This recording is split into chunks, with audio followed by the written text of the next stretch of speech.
Electric vehicles. तो electric vehicle कैसे चलती है? बैटरी से चलती है। तो बैटरी में क्या क्या लग सकता है? लिथियम आयन हो सकता है, कोबाल्ट आयन हो सकता है, ठीक है। ये सब जो है कंपोनेंट से जो है आपकी बैटरी बिल्ड होती है। तो कहने का मतलब क्या है कि जैसे अपने देश का किस देश के साथ समझौता हुआ है, ठीक है, किस कंट्री के साथ जो है एमओयू साइन हुआ है कि हम जो है कोबाल्ट एक्सपोर्ट करेंगे, या हम जो है आपको लिथियम देंगे, या हम आपको बैटरी प्रोवाइड करेंगे। ऐसे अभी देखो आप, इंडिया में जो है लिथियम आयन बैटरी नहीं बनती, है ना। क्या, देखो, बहुत तरह की बैटरी होती है, लेकिन जो लिथियम आयन बैटरी है वो क्यों यूज कर रहे हैं? क्योंकि उसकी एफिशिएंसी ज्यादा है। दूसरा, वो लाइट होती है, लाइट वेटेड होता है। ऐसा नहीं कि मतलब बहुत ज्यादा जो है उसमें, जैसे ये हो गया तेजाब वाली बैटरी होती है, लेड लेड एसिड बैटरी होती है, तो उसमें क्या होता है, तेजाब डालते हो आप, फिर जो है तेजाब का बहने का डर, ठीक है, ये सब चीजें होती है, उसकी इफिशियंसी भी कम है। फिर उसको आप 1-2 साल बाद चेंज करते रहो। लेकिन यहाँ पे ऐसा नहीं है, यहाँ पे जो लाइफ है वो ज्यादा होती है, ठीक है, कॉस्ट थोड़ा ज्यादा है, that that has to be minimized. अगर जो ये चीज मिनिमाइज हो जाए तो जो ईवीज है, इलेक्ट्रिक व्हीकल्स हैं, उनकी जो है कॉस्ट है वो सही हो जाएगी। मैं करता हूँ, क्लास ले रहा हूँ, ठीक है। ठीक है, तो ये सब चीजें हैं जिनके थ्रू जो है कॉस्ट का, एक कॉस्ट फैक्टर सबसे बड़ा फैक्टर है। कहीं भी आप देखोगे तो कॉस्ट फैक्टर बहुत मैटर करेगा। तो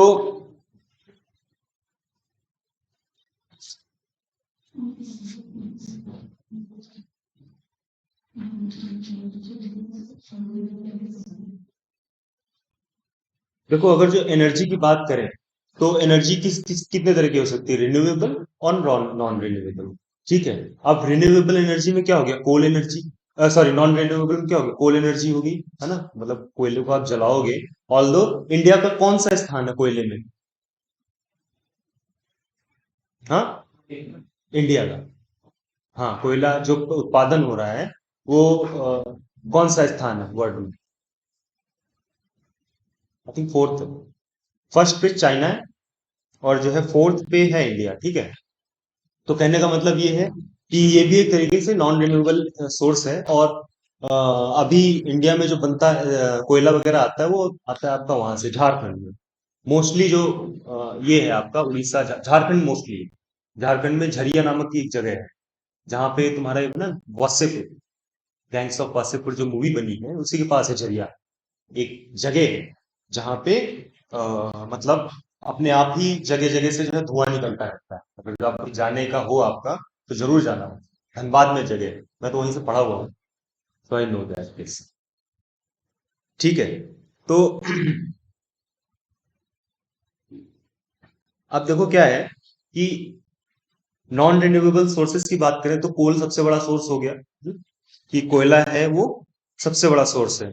और उसके बाद जो है कोयले में भी डिफरेंट डिफरेंट टाइप्स होते हैं, ठीक है। कोयले की टाइप को कैसे डिफाइन करते हैं? कार्बन कंटेंट्स, कितना कंटेंट है। तो सबसे अच्छा कोयला कौन सा होता है? हाँ, एंथ्रेसाइट, है ना। क्या होता है? एंथ्रेसाइट। उसमें कितना होता है कंटेंट? 85, इज 85 ना।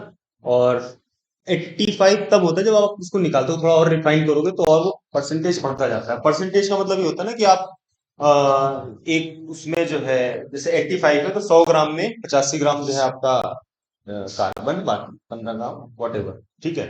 तो अगर जो कोल की बात करें, ये थोड़ा सा तुम लोग इस चीज पे वो बोलो कि भाई इस तरह की चीजें क्यों हो रही है क्लास, है ना। तो आप लोग की कंसर्न है, इसको बोलो आप लोग कि सर इस चीज को आप कम करिए, है ना। लाइक जो क्लासेस हैं वो ऐसा नहीं होना चाहिए ना कि टाइम वेस्ट हो रहा है, because if you are a serious aspirant तो इट इज वेरी हार्मफुल, है ना। से टॉक टू, इनकी मतलब कैसे ये चीजें मिनिमाइज हो, ठीक है। तो जो एंथ्रेसाइट है that is 85% of carbon content, और उसके बाद है आपका बिटुमिनस, है ना। तो बिटुमिनस में कितना होता है? 50 to 85। इसको लिख सकते हो आप चाहो तो, ठीक है। और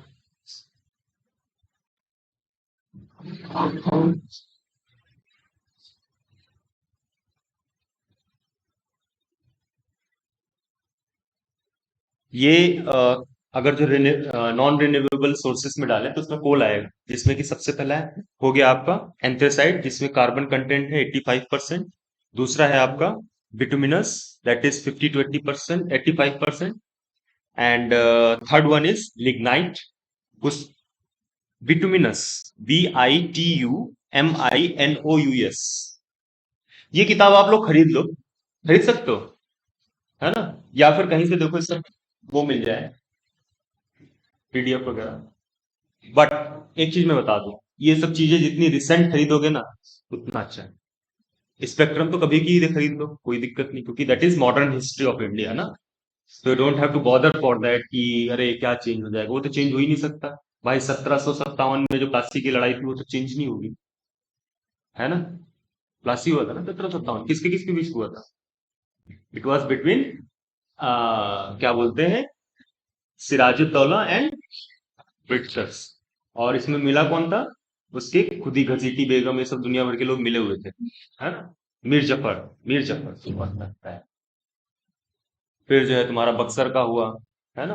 फिर मराठा हुआ, है ना। फिर जो है तुम्हारा डिफरेंट डिफरेंट रीजन्स में चीजें होती रही, ठीक है। तो ये सब चीजें जो है ना। तो कहने का मतलब वो चीजें चेंज नहीं होंगी, बट दिस थिंग्स चेंज, ये चीजें चेंज हो जाएंगी, है ना। ठीक है। तो बिटुमिनस में 50 to 85%। अब इसमें क्या है ना, कोई कोई कंटेंट चेंज हो रहा है, रिसेंटली चेंज हो रहा है, तो उसको भी ये चीज ये लोग इंक्लूड करते हैं। तो दैट यू हैव टू सी कि कैसे उसमें आप जो है इम्प्रोवाइज करते हो, ठीक है। और तीसरा है लिग्नाइट, 35 to 50%। देन सबसे वाहियात जो होता है दैट इज पीट, 35% कार्बन कंटेंट, ठीक है। 35% पीट, PEAT, ठीक है। तो है ना, एंथ्रेसाइट, बिटुमिनस, लिग्नाइट, पीट। एंथ्रेसाइट 85%, ठीक है। और फिर बिटुमिनस जो है 50 to 85, फिर लिग्नाइट 35 to 50, पीट में 35, ठीक है। अब देखो क्या है कि जैसे एनर्जी रिसोर्सेस हुए, तो इन एनर्जी रिसोर्सेस के जलने की वजह से क्या होगा? कार्बन डाइऑक्साइड बनेगा। तो देखो हर चीज को लिंक करके पढ़ो थोड़ा सा अच्छा है। अब क्या, आपने इसको कार्बन को जलाया तो कार्बन डाइऑक्साइड बना।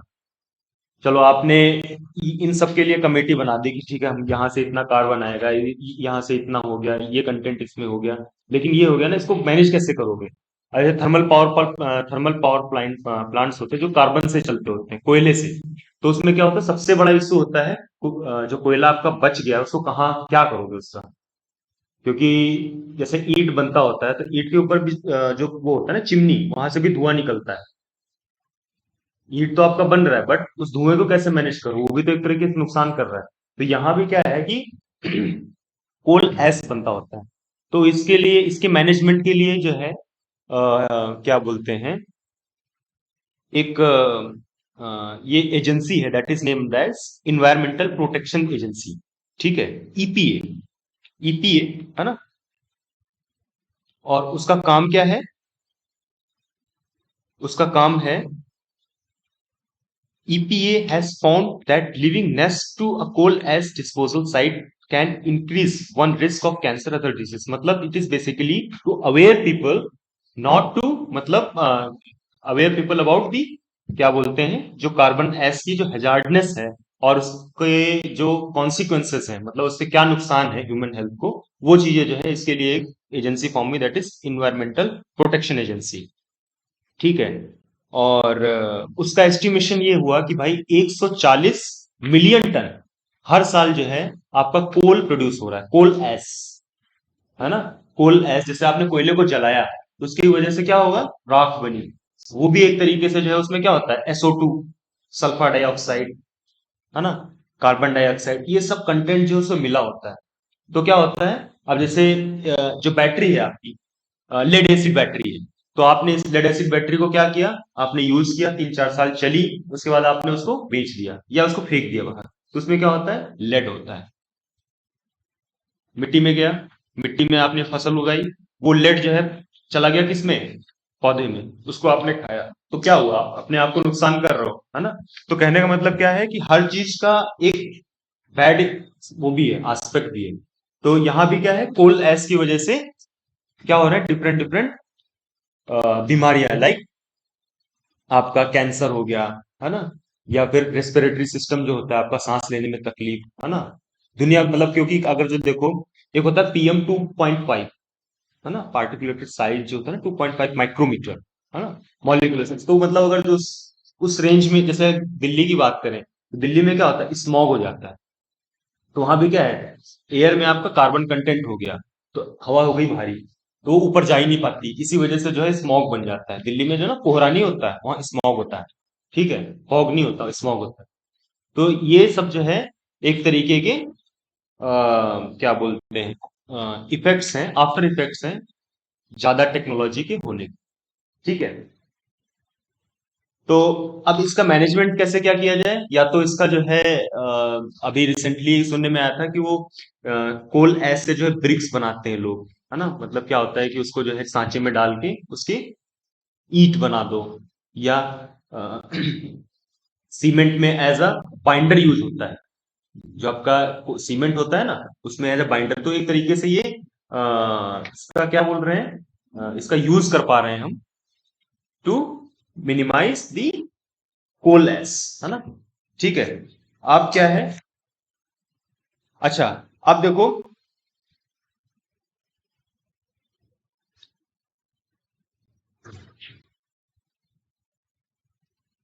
एक होता है research octane number, research octane number, RON, ठीक है? ठीक है। तो किसी भी पेट्रोलियम, जो आप लोग ये पेट्रोल डलवाते हो, ठीक है, बाइक वगैरह में, तो उसका एक पर्टिकुलर जैसे डेंसिटी होता है। आप पेट्रोल पंप पे जाओगे तो वहां एक डेंसिटी होता है। डेंसिटी क्या होती है? कितना कंटेंट है पर लीटर, है ना? मतलब कितना आपका जो है फ्यूल कंटेंट है पर लीटर। ऐसा होता है ना कि भाई, जैसे एक्स्ट्रा प्रीमियम होता है, तो उसमें क्या होता है, 10% इथेनॉल जो है मिला देते हैं पेट्रोल में। तो उससे क्या होता है, तुम्हारा जो ऑक्टेन नंबर है वो इम्प्रूव हो जाता है ना? तो octane number is basically provides the quality of your petroleum, ठीक है? क्या, किस तरह का आपका पेट्रोल है, उसकी क्वालिटी को जो है बताता होता है। तो यूजुअली इट इज के लिए 91 होता है।